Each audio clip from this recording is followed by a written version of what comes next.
ಭೀಮಗಡ ಅಭಯಾರಣ್ಯದ ಇಡೀ ಗ್ರಾಮವೇ ಈಗ ನಾಡಿಗೆ ಶಿಫ್ಟ್ ಆಗಿದೆ. ತಳೇವಾಡಿ ಗ್ರಾಮದ 27 ಕುಟುಂಬಗಳನ್ನು ಸರ್ಕಾರ ಶಿಫ್ಟ್ ಮಾಡಿದೆ. ಬೆಳಗಾವಿ ಜಿಲ್ಲೆ ಖಾನಾಪುರ ತಾಲೂಕಿನ ತಳೇವಾಡಿ ಗ್ರಾಮಸ್ಥರು ಕಾಡಿನಂಚಿನಲ್ಲಿ ವಾಸಿಸ್ತಾ ಇದ್ರು. ಇದರಿಂದಾಗಿ ಅನೇಕ ಕಾಡು ಪ್ರಾಣಿಗಳ ದಾಳಿಗೆ ತುತ್ತಾಗಿದ್ರು, ಅಂಗವಿಕಲರಾಗ್ಬಿಟ್ಟಿದ್ರು. ಹೀಗಾಗಿ ಆ 27 ಕುಟುಂಬಗಳನ್ನು ಕೂಡ ಈಗಾಗಲೇ ನಾಡಿಗೆ ಶಿಫ್ಟ್ ಮಾಡಲಾಗಿದೆ. ಪ್ರತಿ ಕುಟುಂಬದ ಸದಸ್ಯರಿಗೆ 15 ಲಕ್ಷ ರೂಪಾಯಿ ಪರಿಹಾರವನ್ನು ಕೊಡಲಾಗಿದೆ.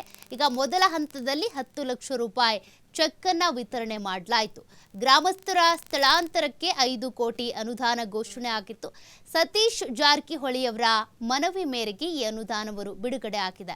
ಈಗಾಗಲೇ ಕಾಡಂಚಿನ ಈ ಗ್ರಾಮಸ್ಥರೇನಿದ್ದಾರೆ, ಹುಲಿ, ಚಿರತೆ, ಕರಡಿ ದಾಳಿಗೆ ಒಳಪಡ್ತಾ ಇದ್ರು, ಅನೇಕರು ಸಾವನ್ನಪ್ಪಿದ್ರು, ಇನ್ನು ಕೆಲವರು ಕೈಕಾಲು ಕಳ್ಕೊಂಡಿದ್ರು. ಹೀಗಾಗಿ ಅವರನ್ನ ನಾಡಿನತ್ತ ತರಬೇಕು ಅನ್ನುವಂಥ ಒಂದು ಯೋಜನೆಯನ್ನ ರೂಪಿಸಲಾಗಿತ್ತು.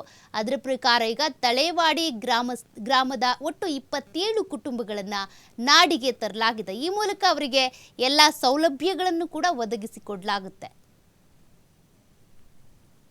ತಳೇವಾಡಿ ನಾನು ಡಿಸೆಂಬರ್ ಅಧಿವೇಶನದಲ್ಲಿ ಬಂದಿದ್ದೆ. ಅಧಿವೇಶನದಲ್ಲಿ ಬಂದಂತ ಸಂದರ್ಭದಲ್ಲಿ ನಾನು ದಾರಿಯಲ್ಲಿ 2 ಮಹಿಳೆಯರು ತಲೆ ಮೇಲೆ ದಿನಸಿ ಹೊತ್ತುಕೊಂಡು ಬರ್ತಾ ಇದ್ರು. ನಾನು ಕಾರ್ ನಿಲ್ಲಿಸಿ ಅವರಿಗೆ ಕೇಳಿದೆ, ನೀವು ಎಲ್ಲಿಗೆ ಹೋಗ್ತಾ ಇದ್ದೀರಿ ಅಂತ. ಅವರು ಬಹಳ ಆತಂಕದಲ್ಲಿದ್ದರು. ಸಾಯಂಕಾಲದ ಸಮಯದಲ್ಲಿ ಒಬ್ಬ ಮಹಿಳೆ ಹೇಳಿದ್ರು, ನನ್ನ ಮನೆಯವರು ಹುಲಿ ದಾಳಿಯಿಂದ ಮೃತಪಟ್ಟಿದ್ದಾರೆ. ಇನ್ನೊಬ್ಬ ಮಹಿಳೆ ಕೇಳಿದ್ರೆ ಕರಡಿ ದಾಳಿಯಿಂದ ಅಂಗವಿಕಲರಾಗಿದ್ದಾರೆ ಅನ್ನುವಂಥ ಮಾತನ್ನು ಹೇಳ್ತಾರೆ.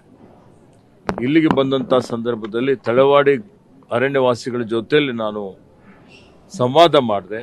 ಆ ಸಂವಾದದಲ್ಲಿ ಶಾಸಕರಿದ್ರು, ನಮ್ಮ ಹಿರಿಯ ಅಧಿಕಾರಿಗಳಿದ್ರು.